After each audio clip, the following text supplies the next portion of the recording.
Hey yo, what's up? Welcome to the Dumbcast episode 1. This is your host, Danny Till.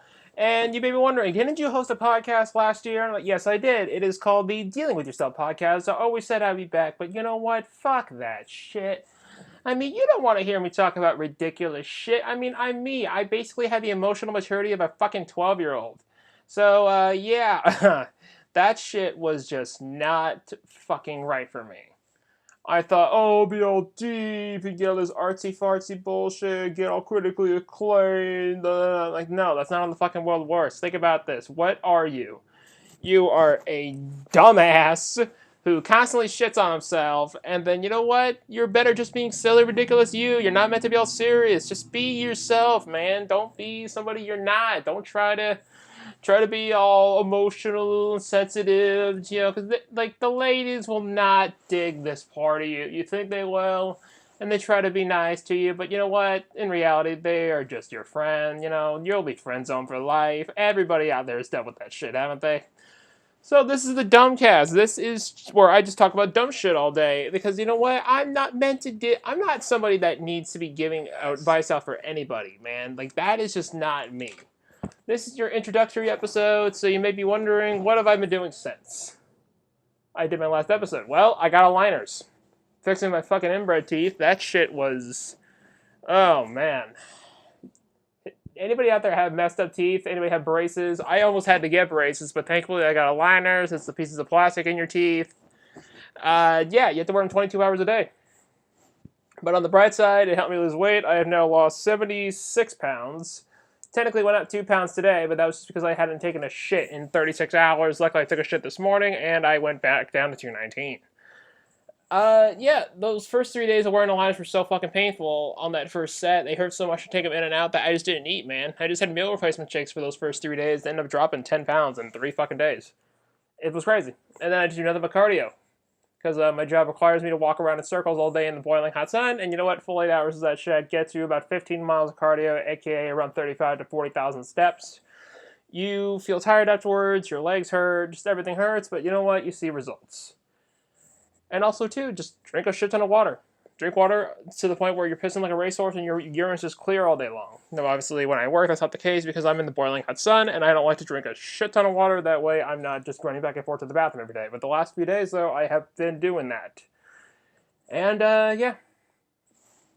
At least it's starting to die down in the heat, though. It has been hot as a motherfucker all goddamn summer long. One of the days I was out there, it started at 111. When I ended, it was at 118 degrees, man. It was fucking nuts. And it's one of those things where, you know what, you think, oh, this won't be that bad, because my job previous to that was just not great.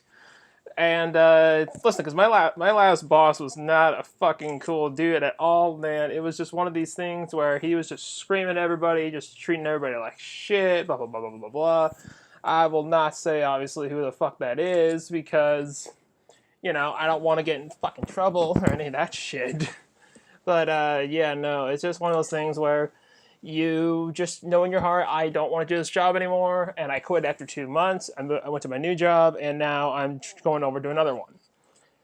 Because the most prominent job I had was working at the Lux. I worked there for 2.5, almost 3 years, and it's one of those things where I don't necessarily want to just be at a job where I hate for a long period of time. I like the Lux, in terms of just it was cool to be around certain people, but there were other people that worked there that I just did not get along with, and the customers were just fucking terrible.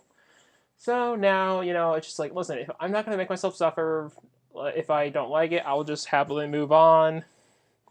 And, yeah, I just, now I'm just moving on from job to job. And now I'm trying to set up an orientation for my new job because every time they try to get me set up with one, I am just constantly fucking busy. I'm too goddamn busy. I'm either working or have to go to the orthodontist or the dentist. And speaking of which, I had to go to the dentist scheduled to go today, but then they had to move it to Thursday, which is my other day off. So now I'm pretty sure when they want to do my orientation, they'll have to wait. I have to call them tomorrow morning and make sure that I still have a job, right? Because I need to know, do I still have a job? Because I want that fucking job, man. And I want it so fucking bad. And I need to keep it. I need it. And even if it's only for a short period of time, it can help me financially. It can help me in so many fucking ways. Like, it can help me put money into savings. It can help me pay towards my car. And you know what? I can finally upgrade my phone. I don't know how often people upgrade their phones, but I upgrade my phone. I used to once every couple of years, but now I've had my current phone for the last, I would say, 3 years. I technically have had an iPhone 8 Plus since January 2018, but my phone got stolen. Not even stolen. I left it on a counter of an AM/PM off of Sunrise and I believe Coloma. You know, that AM/PM that's by In-N-Out Burger right off the freeway. I came back 5 minutes later and it was gone. And it was just, that was terrible. I go back and the dude is all, oh yeah, it had SNL on the cover, didn't it? Oh yeah, some black guy took it like it was his own. And then he pulls out his little flip phone. And he's like, "Oh, that's why I don't need this, man. I got this, and this will just everything I fucking needed to." And I'm just like, well, you know what? Fuck you. Because fuck that shit, man. I mean, like, this guy clearly does not give a shit. I mean, like, if I was a mini mart attendant or some shit like that, I would be making sure that if I see something on the counter that got left there, I put it behind the counter, put it in the lost and found, or just something. Clearly, they don't do that at the AM/PM. I wonder if I will get in trouble for saying that. I don't know. But anyway, I've had this phone now for 3 years and around 4 months, so 3 and a third. I'm going to upgrade because my phone, it only charges at a certain angle, and also, just everybody, the iPhone keeps updating shit. Apple keeps updating everything. Oh, but speaking of Apple, though, their subscription service is getting good. I've had it for a year now, almost a year, and I just started using it a few months ago, mainly just because of fucking Ted Lasso. Ted Lasso is fucking great, dude. Everybody knows that because it's everybody's fucking favorite show that they watch every week. Do you guys watch it on Fridays, or do you guys just try to watch it immediately as you can? Because I know that they upload on Apple TV Plus Thursday nights at 9. I watch them as soon as I can. And I'm not a very emotional guy, but I will say though, like the last week's episode almost made me cry, or 2 weeks ago. 2 weeks ago, the scene where it's in the locker room, that almost made me cry. But this episode right here, I won't spoil it, but like I had to wipe away some fucking tears in my eyes. And I don't fucking cry for shit at media. And you're talking to a person who didn't cry at all during Marley and Me, guys. I mean, like, my sister and my mom were fucking bawling at Marley and Me when the dog is just dying and the kids are saying goodbye to Marley and all that shit. And I was not crying at all, guys. I was not, just nothing. And the few movies I cry at, like, I cry at fucking some Pixar movies, like The Good Dinosaur had me in not only one scene, okay? I'm not even gonna say spoiler. The movie's 6 years old, and most everybody has Disney Plus. So if you haven't seen it by now, then that's just fucking on you. It's a scene where the kid tells the dinosaur about how his parents were murdered because of a fucking mudslide or some shit like that, and you're just like, God damn. Coco got me emotionally too, because Coco's fucking sad, bro. But yeah, no, this Ted Lasso show, it's gotten me emotionally, and fucking Bill Lawrence is the king at that because he created Scrubs. He was the showrunner of Scrubs for, what was it? 8 or 9 years the show was on. Yeah, it was 9 because you had the H seasons of the show. Then you had the med school season, which they tried to make its own thing in terms of, like, Bill Lawrence wanted to make sure everybody knew the Scrubs was over and this was a new show. But basically, ABC was like, no. I don't know why that is. Maybe it's just because they're the ones that saved Scrubs from being canceled by NBC. So ABC probably thought, oh, we had the power. We are the reason why you guys are still on the air. So, like, what you say, what we need, blah blah blah blah. I don't know. All I know is Scrubs, by the way, I recently watched for the first time, like earlier this year. I binge watched it within like a month. That show gets you emotionally within like episode 3. It's the episode where they all do with death for the first time. You have the cover of Hallelujah. I think it's the one that's in Shrek. Because I know that Rufus Wainwright did his, but then that Rufus Wainwright's cover sounds so similar to the one from Shrek, but I don't think the one from Shrek is the same one as Rufus Wainwright's. Why am I talking about Hallelujah? That song's been redone 50,000 times. I don't know. But yeah, it's back to Scrubs. And back to Ted Lasso now. It's crazy how good that fucking show is. And I know the Emmys were a huge thing in terms of just all these people of color got nominated, but they all lost, which, it kind of sucks. And again, I don't watch The Crown. I don't watch The Crown. I hear it's a good show, but it's just I don't watch it. I just know that I watched Ted Lasso. I didn't watch the Emmys, but I'm glad that Ted Lasso won all those fucking Emmys. Especially, Jason Sudeikis, man. That guy is a fucking powerhouse. And in terms of dramatic acting combined with comedy, like, if you haven't seen this movie he did 6 years ago called Sleeping with Other People with Alison Brie, that shit was fucking great. I haven't seen it in a long time. I saw it in theaters, but it was just an emotional roller coaster of a movie. It was me and like 2 or 3 other people in there, and it was just an emotional. It was just an emotional thing, like, because you thought, oh, this would be another Friends with Benefits type show. I'm not sure, a movie. What do I keep saying show? I don't know. But, in that year, you had No String Attached in January, I think. Then you had Friends with Benefits in July. And they're both good movies. I don't know how anybody else feels, but I personally think Friends with Benefits is the better movie just because Friends with Benefits is a lot more funnier. But No Strings Attached, I feel like leans more towards dramatic than it does comedic. They're both good, don't get me wrong, but I've seen Friends with Benefits like maybe 4 or 5, maybe even 6 times, and I think I've seen No Strings Attached 3 or 4.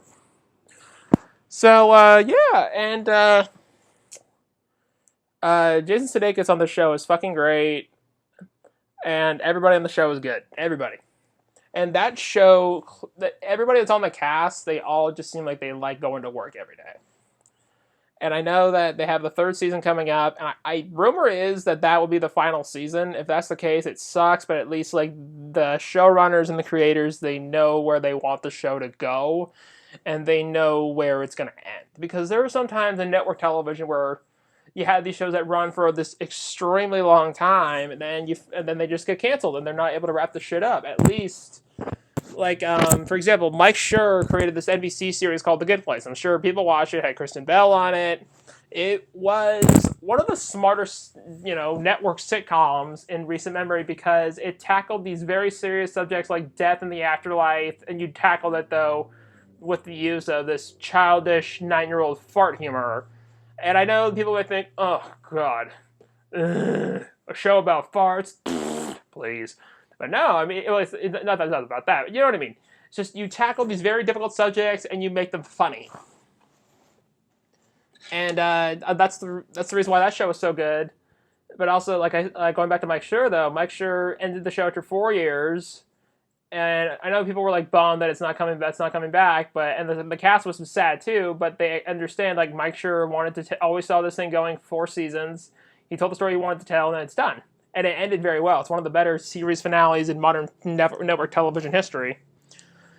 And if Ted Lasso is ending on its 3rd season next year, that sucks. But you know what? At least they ended it on their fucking terms. And I'm watching that show, Mr. Corman. I've only watched the first maybe 5 or 6. I know that the last episode I watched is where he goes home for the character played by Logic's funeral, and he reconnects with Judo Temple. I haven't watched the 2 episodes after that yet. I hear Shmigadoon is really good. I haven't watched Shmigadoon. I know that Apple's big thing now is, at least that's coming up, is that movie with Ryan Reynolds and Will Ferrell. And then also Will Ferrell has another show coming out for Apple later on in the year with Paul Rudd. Hope that's good. And then the big thing too is, I don't think everybody seriously talked about this. I think I talked about this on Dealing With Yourself, maybe, I don't know. But the fact that Apple had now owns Charlie Brown. They bought Charlie Brown, and they have all the peanut. I don't know if they have all the peanut specials. I just know they've released a few of them. Like, they released the Christmas one, the Halloween one, the Thanksgiving one, New Year's, Easter. I'm just surprised they haven't released more. And I know that Apple's making more peanut shit. They have a Snoopy show, and I think it's called Snoopy in Space, and a couple other things. And they have a documentary about Shoals. But I'm just surprised they haven't been releasing more and more of the specials, because they have 40, maybe even 30 or 40 specials that they all together in peanuts.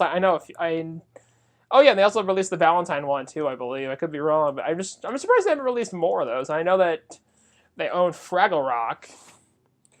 By the way, does anybody seriously watch Fraggle Rock? I remember like seeing commercials for Fraggle Rock, and obviously it wasn't. It was on the air when I was still on my dad's balls, but you know what I mean.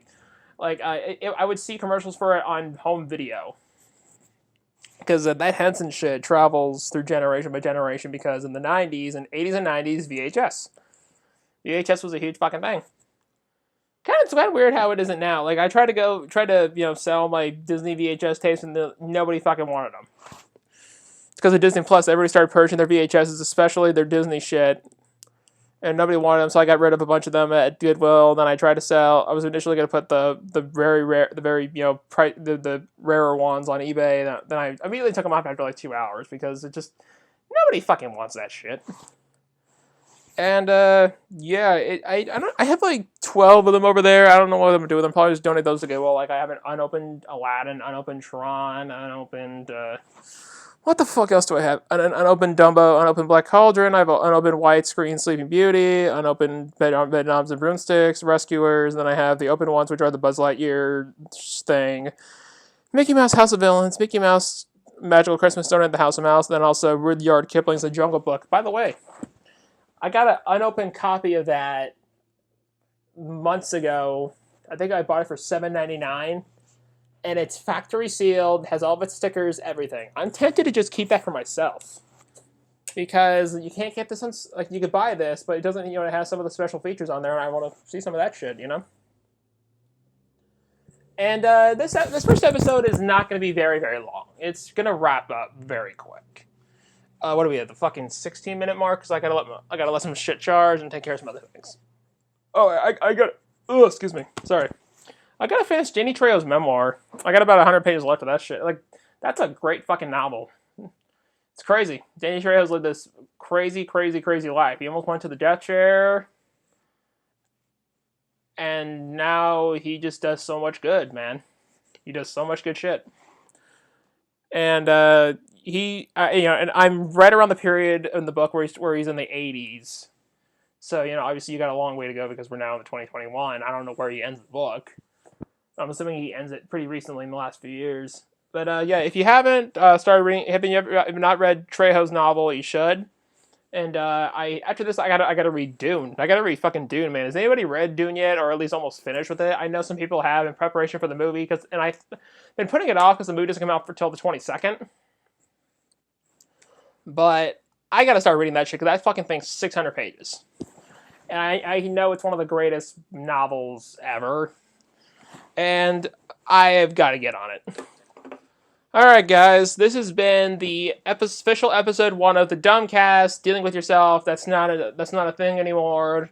And for those who are wondering, like, what? For the few who do give a fuck, you're probably like, I've been saying, aren't you gonna do like 9 more character-based episodes and then you're gonna do interviews? Like, I'm just gonna do this the way I want to be doing it, and then if I can get people, I can get people on. I still gotta figure out how to do that shit. I'll probably just do it through Zoom and then save the audio and all the other shit. And that's pretty much it. This has been the Dumbcast episode 1. I'm your host, Danny Till. Have yourself a good day. And right now you're either listening to this on YouTube, and if you are listening to it on Spotify, that means I have uploaded it successfully to Spotify. I think about, and also I don't know if I'll be able to get this on Apple Podcasts. I gotta figure out how to do that shit. But if I'm able to get it on Spotify, that means woohoo, I did it. And subscribe! Alright, you guys. And also, and if you are watching this on YouTube, give this thing a thumbs up. Click that subscribe button. And leave your comments below. What did you think of this episode? Did I ramble too much? Probably did, because I'm just talking out of my fucking ass. I don't have a piece of paper to have notes on. None of that shit. But thank you very much for listening. Have yourself a good day. Bye-bye.